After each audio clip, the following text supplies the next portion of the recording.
Man, you know what? You got people over here ignoring what's happening in the world right now, ignoring this genocide, and people want to go on about their life acting as if everything is normal. Things are not normal. You got people that's going on about their life where they don't want to, like, you have influencers, celebrities, you have people that are in the public eye, people that have platforms that post every single damn day. These people post Sunday through Saturday. And these people, they want to go on about their life and they don't want to address the genocide. They don't want to speak up for it. They want to just act like it's not even in existence. They want to turn a blind eye to it. And a lot of things of what they're telling themselves is they're like, you know what? When this blows over, when this is done deal, when this is a done deal, when it, like, everything is over and everything goes back to normal, then yeah, I can. Shit is not gonna go back to fucking normal, bro. Because think about it, if we have been dealing with this for the past 2 months, do you think anything is gonna let up right now? The last time we thought shit was gonna go back to normal, we thought people was gonna get 2 weeks off of work, 2 weeks off of school, and it turned out to be a whole fucking 2 years. Honestly, that 2 weeks turned into 1 year very, very quickly. Because we thought, oh, after this, everything's gonna go back to normal. We'll be able to go back. No, you didn't. No, it didn't. Those students, they left that classroom. You had students that left that classroom and their grade, they left as sophomores, and that was the last sophomore class they walked into. Junior, senior, freshman, whatever. And you saw how quickly things can shift and take a turn, and things are not normal. Things have not been going back to normal. And we want to have the audacity, the nerve to think that what's happening over there is just, everything is just going to just go back to normal. No, it's not. It's not. And listen.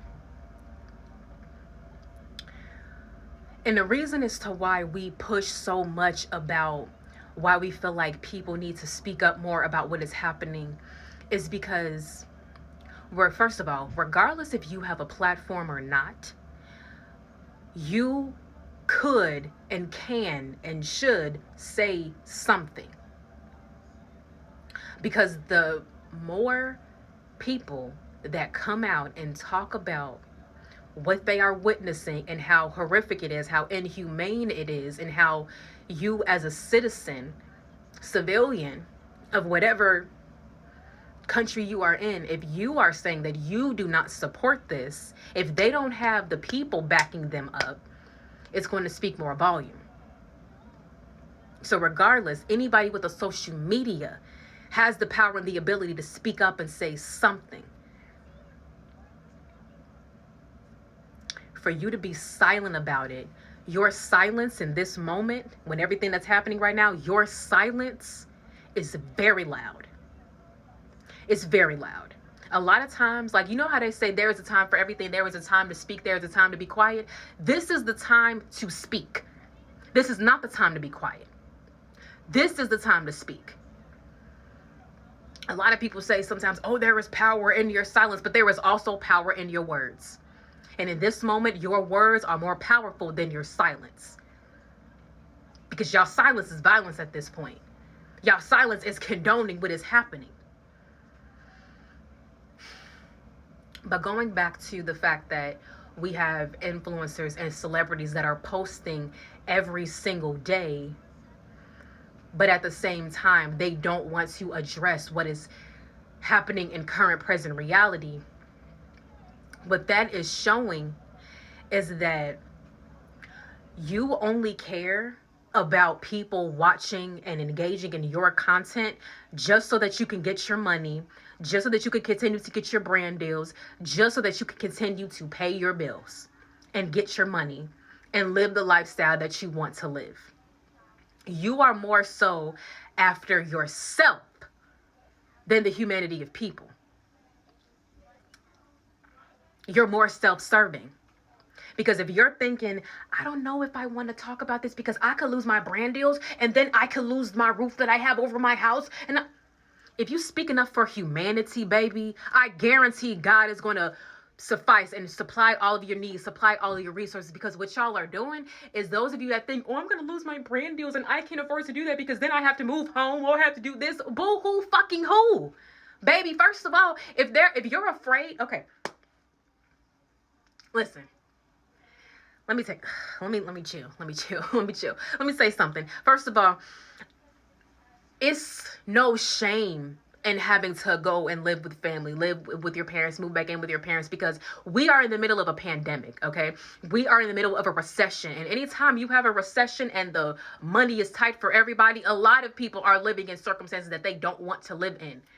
You know what I'm saying? So there's no shame in that. And I get a lot of people want to move forward. They want to do that. They want to, like, they can't afford to lose their homes or whatever the case is. I get that. I get it. However, when you do the right thing, when you do the righteous thing by humanity, God will supply all of your needs. Because basically what you're doing is you're putting more faith into man, into this world, than you are into the Most High God. Because if you're afraid to speak out about what is happening to God's people, because you're afraid of losing your money, then you ain't putting your trust in the Most High God. And it be blowing me, because it be the people that preach so much, that talk so much about God, that talk, like they have they talk about God on their platforms every single day. They talk about how they believe in God. They post scriptures. They do whatever the case is. But do you practice what you preach? You speak about God all the time, but do you really, really trust in God, that God's going to supply all your needs and God's going to take care of you, despite if you were to lose something?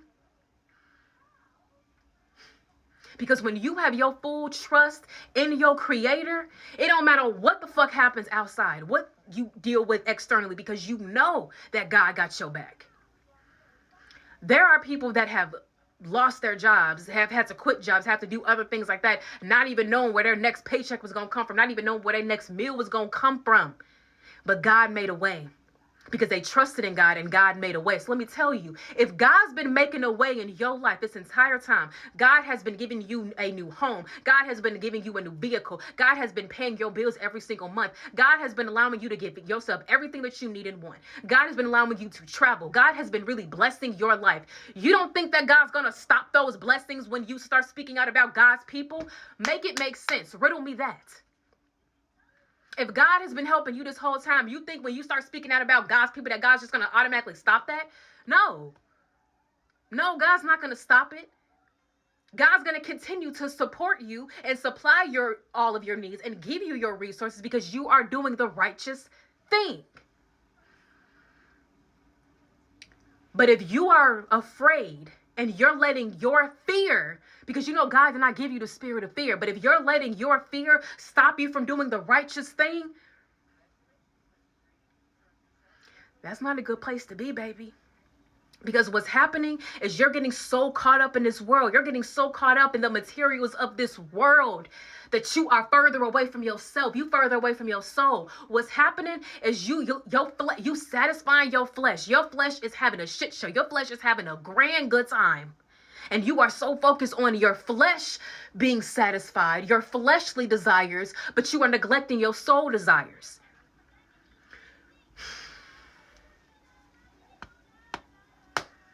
That's why they say the love of money is the root of all evil. That's the true word of it. It's not money is the root of all evil. It is the love of money is the root of all evil, because you all love money so goddamn much that you feel like you have to come on, spirit. You feel like you got to sacrifice your humanity, your righteousness for $1, for some money, when, baby, energy is the strongest currency. And baby, let me tell you something.